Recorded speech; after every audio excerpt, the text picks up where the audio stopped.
Meanwhile, I have been working on a new prototype. Can we talk about my new prototype? Can I show them battle tactics? Yes. I One think you we need just a came up little bit more of a gap as well between battle and tactics. Yes. You'll find out why in a moment. I mean, you've probably seen the screenshot. Let me get my screen shared. Entire screen, that one. Okay, so currently the gameplay drives all 4 of these characters, and you can place a bomb, and it explodes. So far, so good, right? And yes, if you explode a person, that person vanishes. So far, so good. But Oh, perspective shift. we've got some fancy lighting going on. We were playing with various lighting techniques we can do. Like if you turn off the, I can actually show it a second, but let's see if I can. Yeah, yellow, you hold this. No, boom. Victory pose. Let me. Hi, Melicon. How you doing? Turn you off. So we have a sort of more dramatic look here. In fact, let's turn off the directional light as well. And let's give the characters an omni light.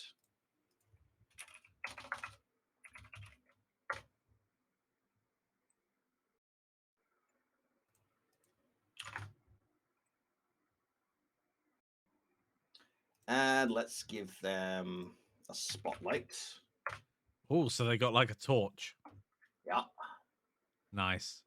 Torch is what we call it in the UK. I believe in the US they call it banana. Aluminum. Yeah.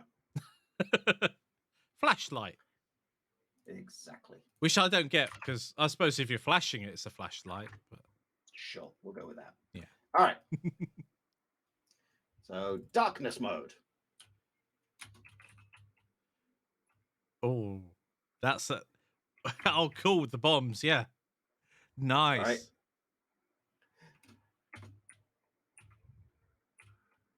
And the funny shadows are because the torch is above the cube's part of it, isn't it? Yes. I mean, I can lower the yeah torch. That's fine. I can put it down here. Foot torch. That far. There we go. Now, does anybody recognize the inspiration? And we were talking literally just before the stream about quite a few variations we could make upon this game. Just starting at this point, there are a ton of extra things and places you can go. This really is a Genesis point. Obviously, this is a clone at the moment of a very popular game. Came out in '93, I think. Hey, so I've also set it so that, yeah, exactly right. So I've also set it so that the bombs can blow each other up. So if let's do overhead mode. If I put those two bombs next to each other, they will ignite at the same time. Oh, that was a big bang.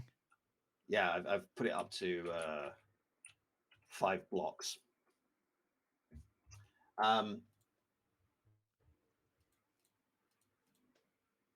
But yeah, it's a very simple little toon shaded aesthetic. We've got a little outline on the characters. The level is, I mean, this is lovely. Currently, this is Godot 3. Credit to you, Jan, because this character is made entirely in Godot, animated entirely in Godot, and that is a great way of showing off the fact that you can make, even if this was just a temporary asset. But but it works, right? That's the point. Yeah. It gets the idea across that your character is obviously going to run around the level. Well, I knew that you'd see it moving from a distance, so I wanted something quite exaggerated. Right now, we have stand, we have walk, and we have victory. That's it. I might do a die thing and all the rest of it, but I was just playing with 3D animation. It was actually based off the work I was doing with the sprites. Yeah. So it was just playing with that. This wasn't meant to be a project, right? This wasn't meant to be a game. which is why it's not on my repo yet. So I keep having to send Mikey zip files. So what you But- could put on with that one there is just make a little, I don't know, a box with maybe a question mark on it and something about a mushroom, and we'll be absolutely fine. That wouldn't be any issues at all. No. Nintendo are famous for never suing. Nintendo? Da-da-da! But yeah, because this is 3D, one, you can do all kinds of fun stuff with the lighting. Two, you could do things like Victory Cam. Da-da-da-da-da! With the toon shading, this does look a bit like a balloon. There we go. We're not using any shaders right now. It's all grid maps. It's very simple, but I am pretty happy with this so far. And yes, I am using another color palette I found on low spec. So yeah, that's what we have so far. We yet decided what this is. Currently, this is in Godot 3. Me playing around. I'm going to switch off my screen now, Mikey. And we're back. So yeah, we have some thoughts. It's all very low. It's a special kind of penguin. Yeah. It's. How did you make the black outline? Yes, I did a material pass. I looked at shaders. My knowledge of shaders simply isn't good enough. I did find an online shader and I found out it's just making a material pass. But yeah, I'm doing a second material pass. I'm inverting the cull, so you're culling the front, not the back. Okay. I'm using the grow parameter, so it's growing by 0.1%, and I'm making that black and unshaded. I mean, it's a great example of how you can have that effect very quickly.